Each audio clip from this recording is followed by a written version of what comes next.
I pledge allegiance to the flag, to the flag, to the flag of the United States of America, and to the republic for which it stands, one nation, one nation, under God, indivisible, with liberty and justice. With liberty and justice for all.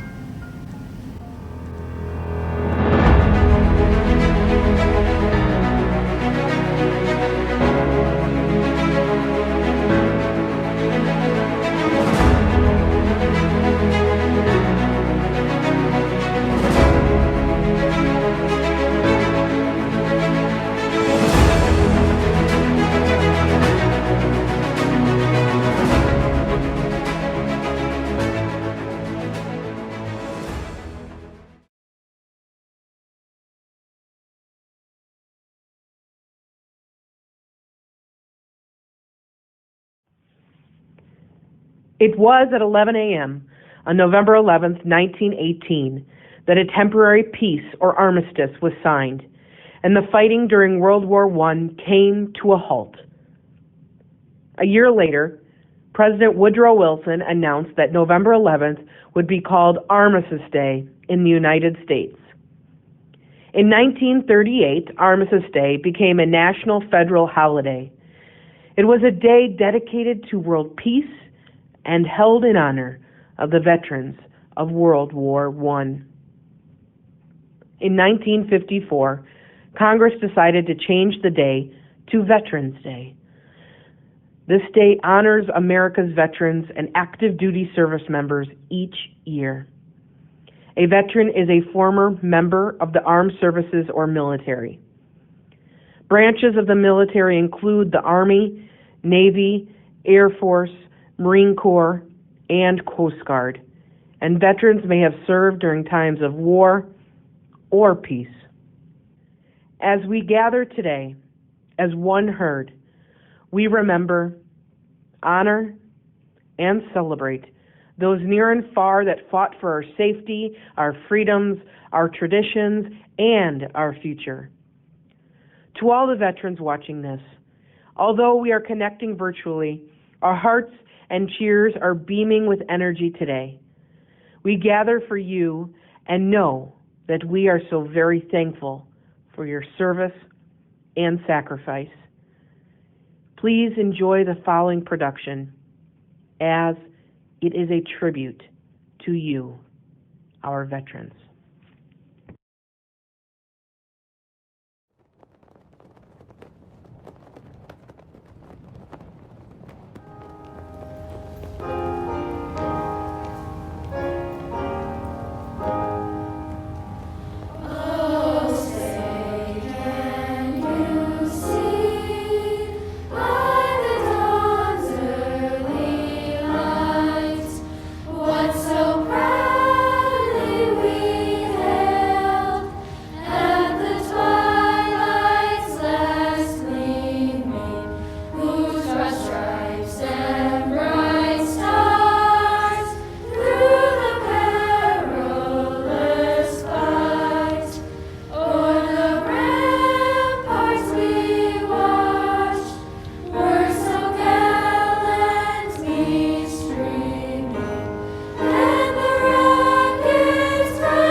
Good morning, ladies and gentlemen, and thank you for attending our Veterans Day Celebration Assembly.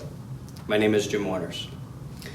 I'm a student teacher from UW-Whitewater, and I am also a disabled Army veteran. More importantly, I am Caden Waters' dad. Hi, son. Veterans, students, teachers, administrators, parents, friends, and family. First and foremost, thank you for having me here today. I am truly honored and humbled that I was given the opportunity to speak with you today briefly about my military service and my experiences. For many veterans, today can cause a range of emotions, from pride and happiness to painful memories and sadness. Sometimes all the above all at once, and I get it, and rightfully so. However, today I hope we can focus on the happiness and pride tied to your personal courage, selfless service, and the acts of valor for this great nation. From one veteran to another, I appreciate you and your choice to join the world's greatest military, and thus becoming my fellow brothers and sisters in arms, regardless of your branch of service. Veterans Day is a special holiday that honors all of those who have served and continue to serve in the United States military. That includes the U.S. Army, the United States Marine Corps, the Navy, the United States Air Force, the National Guard, and the U.S. Coast Guard. I know this may be a little unorthodox, but please allow me to give a brief history lesson about how this day came to be. World War I was fought by many countries for over 5 years, beginning over 100 years ago in the year 1914 and ending in the year 1918. The United States fought in this war only during the last year, from 1917 to 1918. In 1918, at the 11th hour of the 11th day of the 11th month, that's 11 o'clock on the November 11th, for those that are wondering. On this day, the countries involved signed an agreement called an armistice that brought an end to the war. On this day, the world rejoiced and celebrated because no one else would get hurt or killed in the war. And above all, loved ones would be coming home. People went out into the streets as they danced and laughed and sang songs together. The people at the time were very wishfully thinking that there would be no more wars. In fact, World War I was nicknamed the War to End Wars. United States President Woodrow Wilson made November 11th a holiday called Armistice Day to honor all the heroes that died during World War I. However, over time, the name of the holiday has changed to Veterans Day, and the purpose of this day has changed to honor all those who have served and are currently serving in the United States Armed Forces. Not all veterans have been to war. However, many, like myself, have served in combat or during global conflict. My last deployment was in the support of Operation Enduring Freedom, in which I was sent to the Sinai Desert from 2010 to 2011. This was during the Arab Spring, or what some historians have coined as the Egyptian Revolution of 2011. This would be my last tour, as I was injured and would be medically discharged in late 2013 following my medical board review. However, even today, the worst part of military duty is missing our brothers and sisters that we served with who are not standing here alongside of us. I'm sure every veteran and their families can relate, and some unfortunately even having experienced this themselves. As we gather here today, in person or virtually, there are thousands of soldiers, Marines, sailors, airmen, National Guardsmen, and Coast Guardsmen and women that are on the job around the world protecting this wonderful nation. As a prior service soldier, my thoughts turn today to the soldiers who are deployed around the globe and around the clock protecting this wonderful nation. These soldiers are in Black Hawks, AC-130s, and up-armored Humvees, and have boots on the ground in countries such as Afghanistan, Iraq, Egypt, Germany, Japan, and many others.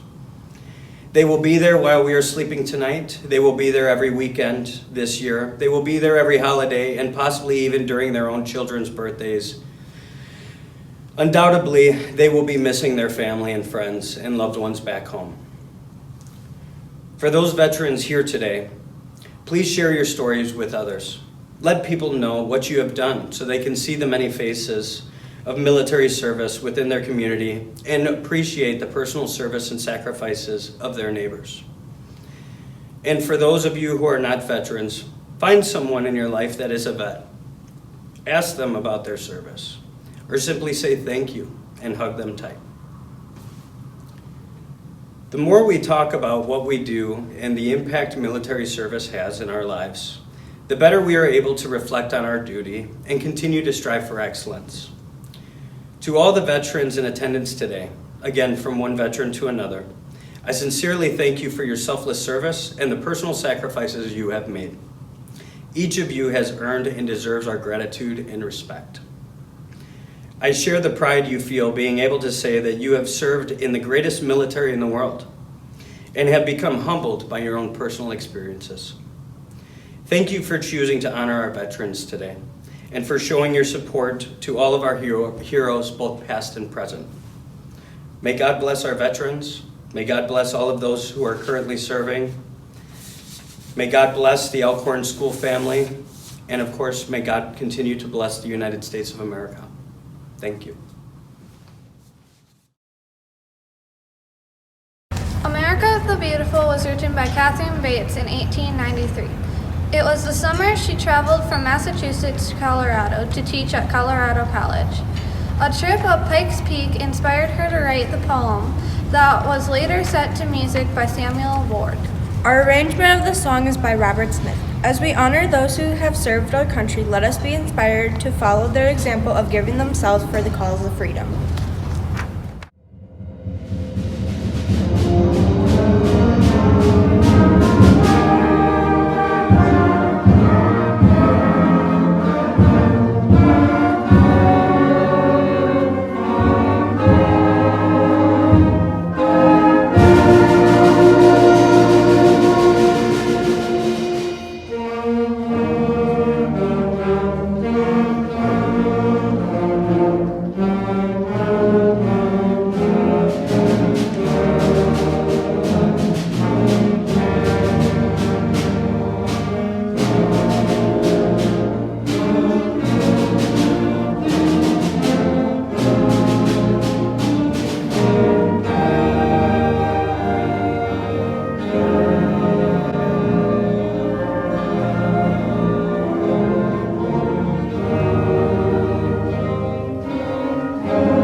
My daughter is Carrie Kaisley, a teacher at Elkhorn Middle School. I was in the Air Force for 21 years as a pilot and an officer, and I retired as a lieutenant colonel. Hello, I'm Jennifer Pontello, and I was a staff sergeant in the U.S. Air Force. I served for 8 years as a military med tech, and after I got out, I used my GI Bill to become an RN that is now practicing in the ICU as a new grad. I'm thankful for my GI program, and I'm thankful for using the vocational rehab program to help me advance my 2-year degree to a 4-year degree for my BSN.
My name is John Frankenberg. I served in the Air Force from 1952 till 1956.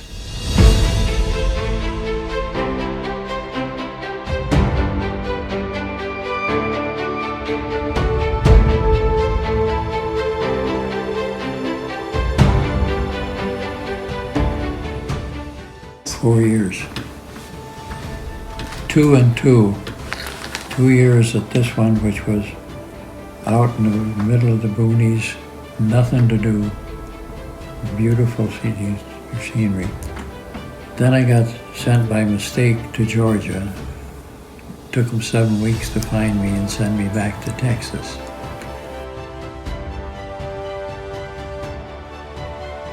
I went in the Air Force at Lackland Air Force Base, and after basic training was sent just a little bit west of there to Laughlin Air Force Base. They were just rebuilding after having torn down the air base that was there at the end of World War II. When I checked in, the officer I checked in with was excited that I had an engineering degree and called up someone evidently in the air installations office and asked if they would like an engineer. And evidently the answer was yes. So I lucked out. I could have been a cook at certain bases, but I hit the right base with the right requirements.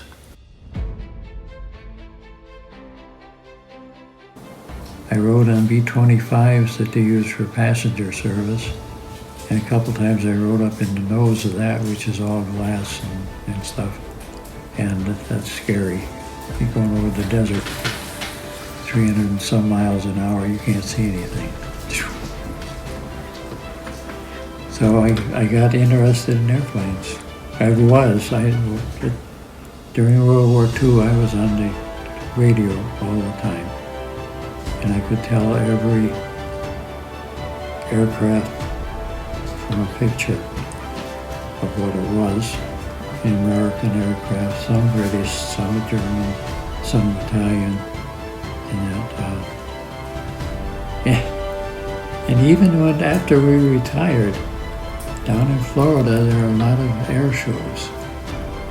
And I would hear this, and I could be doing what we're doing now. And I'd head out the door. Somebody said, what? Multi-engine piston.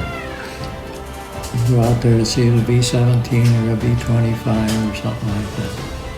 So I grew up on aircraft. We went out, well, some of the things we did, we went out and laid out bombing ranges and strafing ranges in this territory. The ranches would lease the land. They could make more money by leasing the land than by raising sheep on it. Also, they asked for the lead rights so they could go in years after and dig up all the lead bullets that were fired and then sell the lead.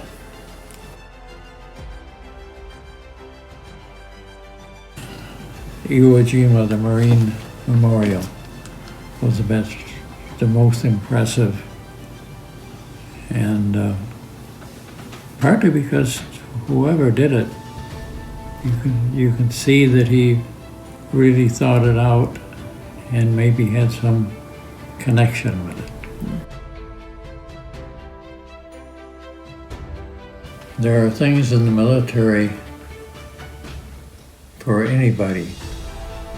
There are jobs there for men, there are jobs there for women, there are jobs there that could be either.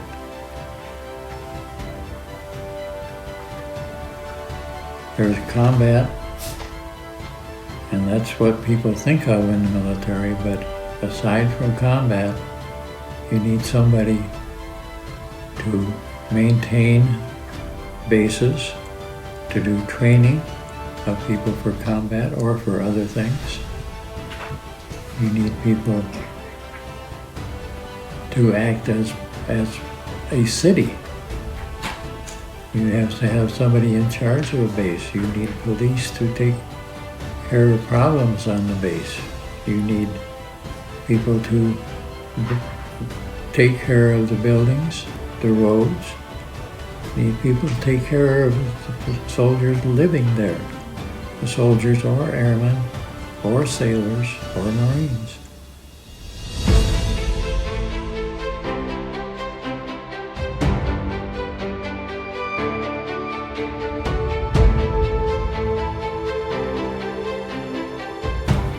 Yeah, I had my 90th birthday on October 4th, and a few weeks before that they asked me, what do I want for my birthday? And I said, I'm going to shock you. As I would like a flight in a biplane, an open air cockpit biplane.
Flew up there and then flew over mostly farmland. We saw one or two little towns and some very large farms.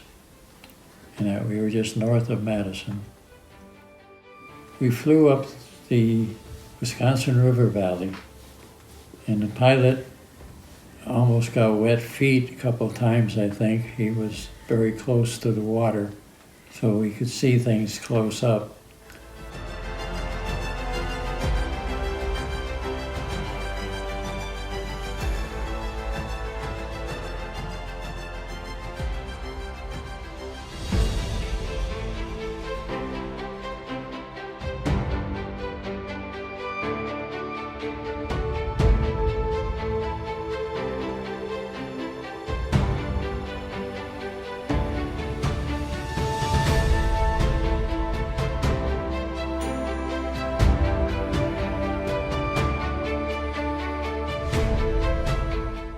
No, I felt guilty. I didn't see any combat.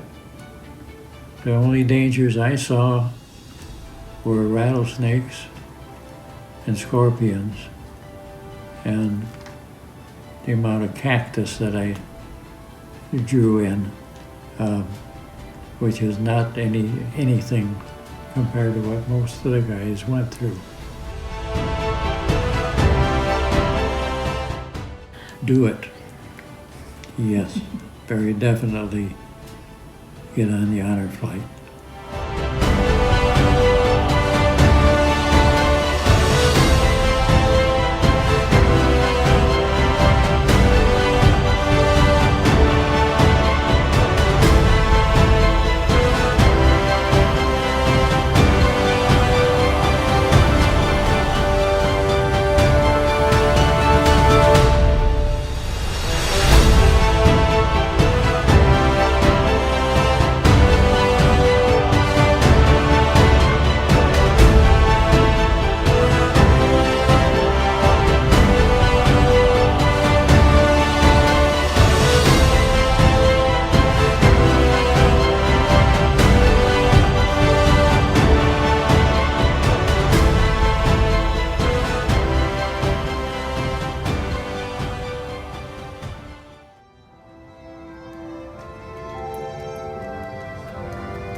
When I lay my head down every night, and I go to sleep in peace, I can stay there knowing all is well, while you're standing on your feet.